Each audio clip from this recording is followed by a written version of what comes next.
reflect and think. Stories are used to pass the time, to teach each other, to entertain. But I think the most important is to teach one another and our children to pass the lessons that we have learned. Now, there are some stories that have become tradition, but those stories are going away. Look what's happening to Snow White. That story's going away. Timeless tales whose characters are archetypes. They are meant to stand there to help us find our way. Tales of good and evil, light and darkness, growth and adversary. Adversaries that come from everywhere.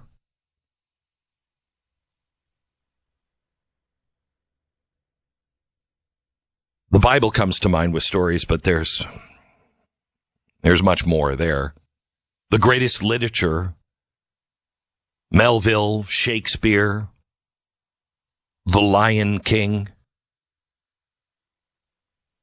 Yes, I put The Lion King in because I want to tell you the real stories, the Disney stories, the ones that Walt would have recognized. They are built with that exact purpose. It's why he built the parks, to teach and help people remember who they are and where they came from. To give Americans a place to experience and learn the best that America had to offer. In his words, to hold up the truths that built America, the hard facts, and to hold them high in the air as a beacon of light and hope for the rest of the world to see. Wow. Pinocchio, Sleeping Beauty, Beauty and the Beast, The Lion King. Let me explain. Let me retell the story of Simba here. Simba is the boy prince. He is born to great responsibility. Remember, everything the light touches is our kingdom, Simba. One day the sun will set on my time here and will rise with you as the new king. But Simba's young. He's impatient. He doesn't like hard work. He doesn't want to study. He's also inexperienced and gullible. He was born into royalty, so he didn't have to struggle. He's taking everything he has for granted. It will always be this way. Because his father, King Mufasa, embodies order. And with it, the rule of law and peace and stability and prosperity for the kingdom. That's who Mufasa is. That's what he embodies. But, like always, there can be no light without dark. There cannot be order without some chaos. And chaos pops its ugly head eventually. This is Scar. Mufasa's jealous and resentful, malevolent brother. Scar thinks the kingdom should be his.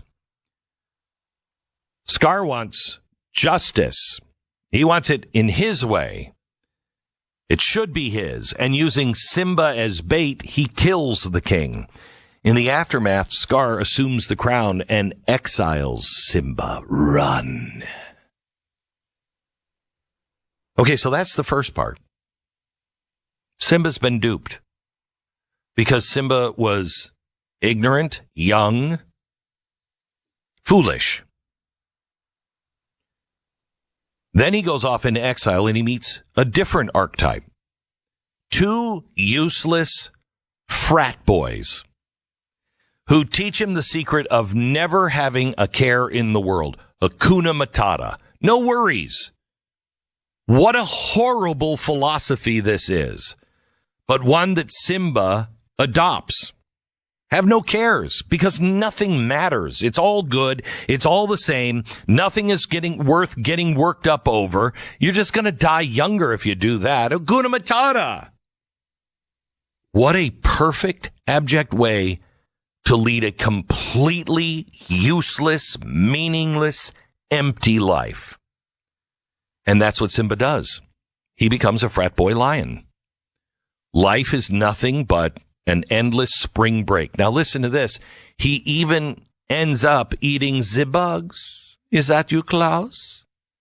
He winds up eating bugs, meaning he gives up something essential to his own nature as a lion. He's a carnivore. He's a hunter. He's an apex predator. And he eats bugs. And when his childhood sweetheart, Nala, finds him, he's all grown up. But is he? Because he's entirely useless. All of the lessons he learned as he grew up after his father's death were meaningless.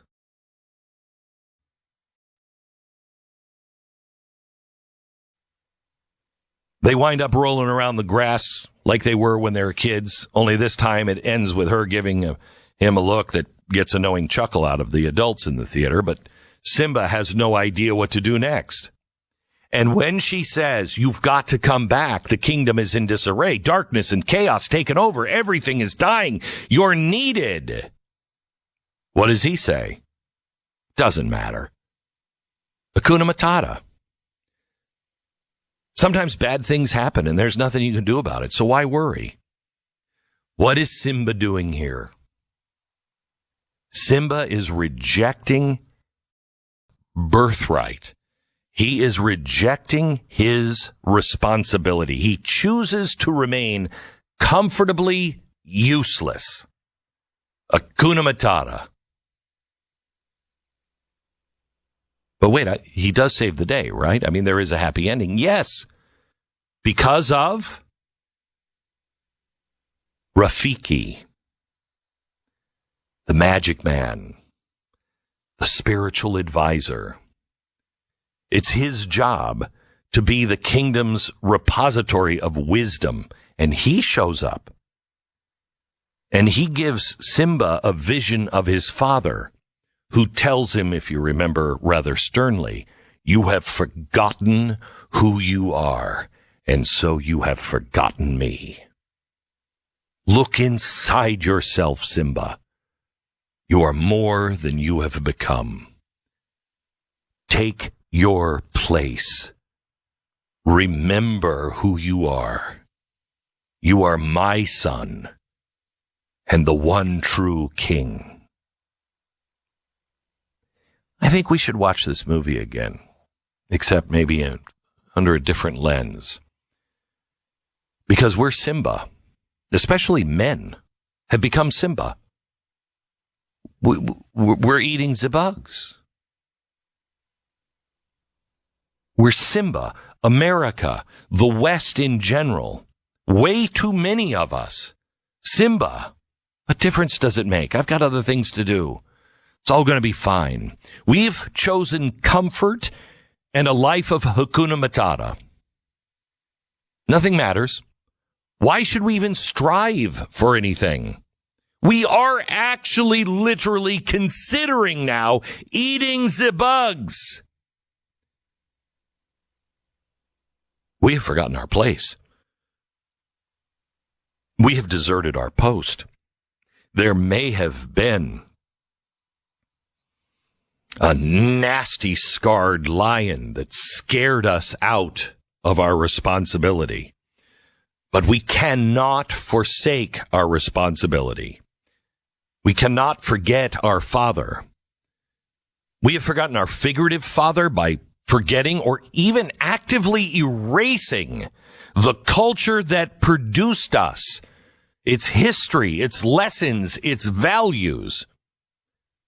We are forgetting who America, who the West really is. We don't know our founders, our country's fathers anymore.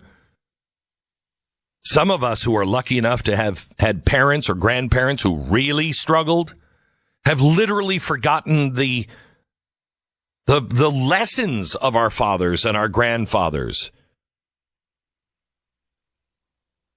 Too many of us have forgotten or pushed out our Father in heaven, the true King, the one from whom we get our charge. In the meantime, what's happening? The same thing that was happening when Simba was gone. Chaos is running rampant. Darkness isn't just gathering, it's here. It's flowing across the threshold into the house itself. Man, could we use a Rafiki right now? Boy, could we use a priest, a minister, a rabbi, a historian or two.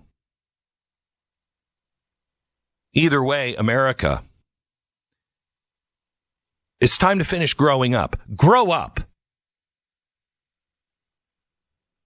Realize the weather is realize the weather has changed. It's time to hear the voice of our Father again, calling us out to take our place. It's time to remember who we are. We are children of the freest, most just, most equal, greatest, best culture man has ever built. Do we suck right now? Yes. Have we sucked really bad in other times? Yes. But we've been better than any other culture in the history of the world. Let's strive to do better this time.